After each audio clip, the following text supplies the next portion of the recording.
It is no secret that throughout the 21st century, SUVs became so much more popular.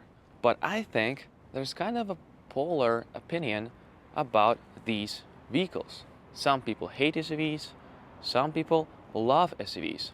And today, to emphasize my point, we are driving the 2026 Toyota Land Cruiser, which has not been around in the US or Canada for a while, but it came back in 2024. And to be frank, I'm not really a fan of SUVs in general, but I do love the Land Cruiser. And I think there's legitimate reasons why people choose to drive SUVs every day. And let's get inside the car because I'm freezing and I'm just in my t-shirt.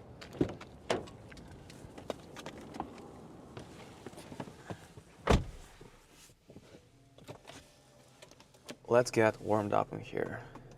And I do love those physical buttons. They make your life so much easier. Let's discuss the first point, the first real reason why people choose SUVs. And I think it is the most crucial one, which is the higher seating position. So as a defensive driver myself, I can just simply say and argue that I will have a safer ride in one of these vehicles because I have more time to react to stuff happening on the road due to the more information I gain by seating higher. And honestly, when I ask people why they prefer SUVs to sedans, hatchbacks, or station wagons, they usually say that they like the higher seating position. It makes them feel more comfortable. It makes them feel more safe. It makes them feel more commanding behind the wheel. And I actually agree with this point to some extent, even though I would prefer to have a lower sitting position in any car I'm driving, because I like to feel more connected to the driving experience. And in my point of view, when you sit lower, you definitely have a better feel for the road, a better feel for your tires, a better feel of your center of gravity. But I also do understand that not everyone is thinking in the same way as me. Some people don't care about drive feel. They only care about safely getting from point A to point B. And if they feel that the higher seating position is going to help them in achieving this, I mean, who am I to blame them to have this opinion? I do believe it's quite logical to conclude that if your vehicle is higher and if your vehicle is heavier, you have less risk to die in an accident or sustain severe injuries. And that makes sense because you would feel like that if you do really get in an accident, you will be on the advantageous side of the equation. But there's also a counterpoint to this point of view, and the reason is the crash tests that happen each year for any new car. And for example, let's take a very, very popular sedan on the market in any country probably, which is the 2026 Toyota Camry. It has one of the best safety ratings for any car or SUV out there. And during these crash tests, they do not only simulate the accident with the vehicle of the same size or weight, but at the same time, they also check how the car performs against a very big, heavy SUV.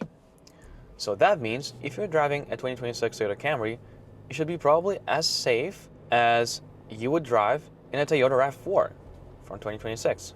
But due to the fact that how our minds work, of course people tend to think a RAV4 would be much, much more safer than a Toyota Camry.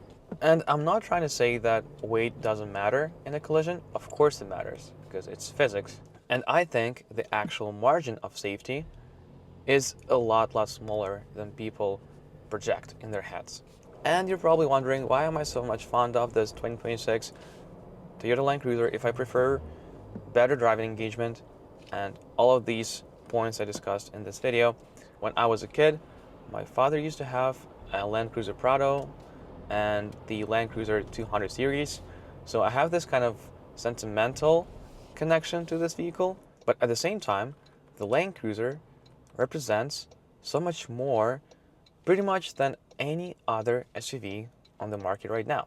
And honestly, if you ask any person who loves cars, they would tell you that the Land Cruiser is a legend. It's been around for so much time, and it's been liked and loved in so many different countries and regions. The reason for that is that because it's very, very honest. Yes, it's rugged looking. Yes, it looks very aggressive, and it looks like pretty much any other SUV that is trying to be off-road looking. But honestly, it's actually a very capable off-road vehicle. And if you don't believe me, you can just watch Throttle House video when they were filming this exact car in the desert, and it was doing just fine. And the second reason why I love what Toyota has done to this new generation is the fact that it remained so simple to use as any other predecessor. And what is more, I think Toyota has nailed the styling inside the cabin, on the exterior. I feel like this represents how rugged the Land Cruiser should be, but at the same time, it also has to be a bit luxurious. And as you can see right here, there's lots of premium materials on the dashboard.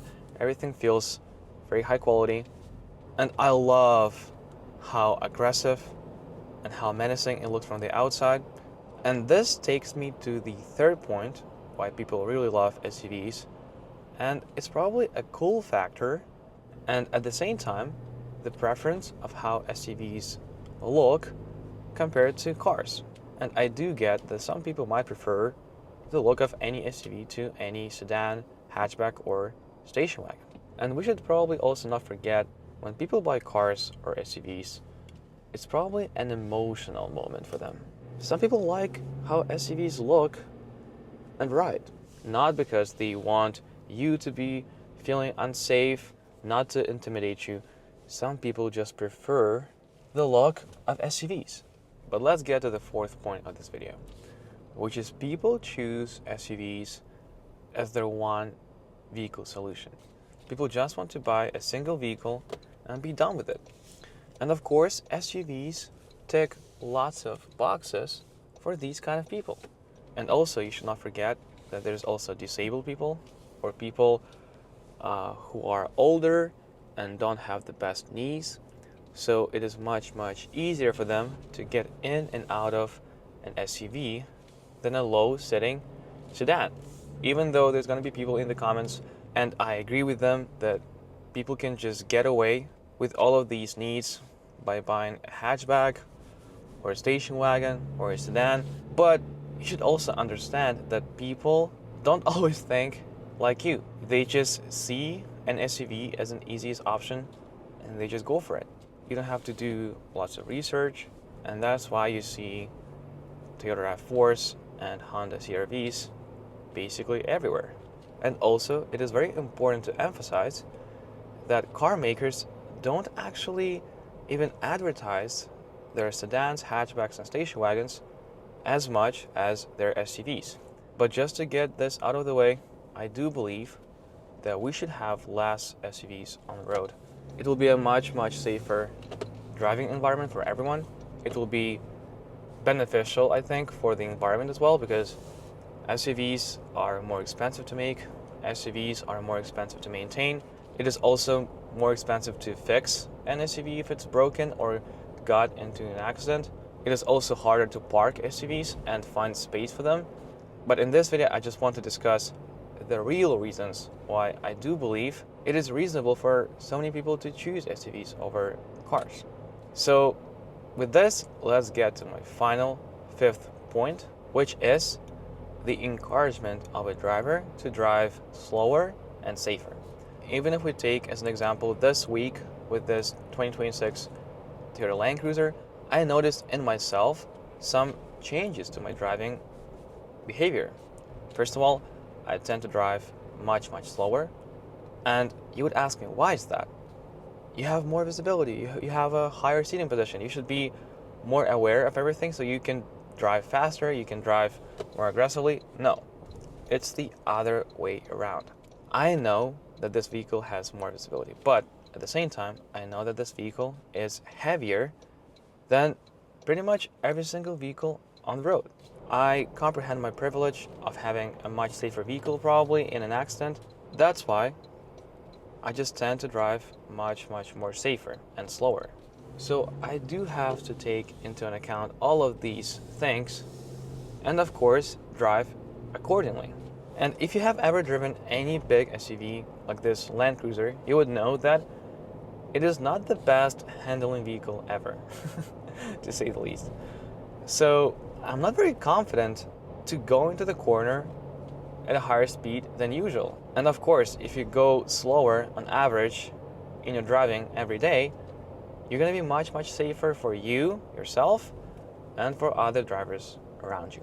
I think, again, it is totally reasonable for people to drive SUVs every day and to choose SUVs, to buy SUVs. So hopefully in the future, we'll get back to the point where we drive much smaller cars, we drive much lighter cars, and I think it will just make our roads much safer. So I hope you enjoyed this video and found it interesting. And as always, stay safe out there, keep enjoying the drive, and I'll see you in the next one.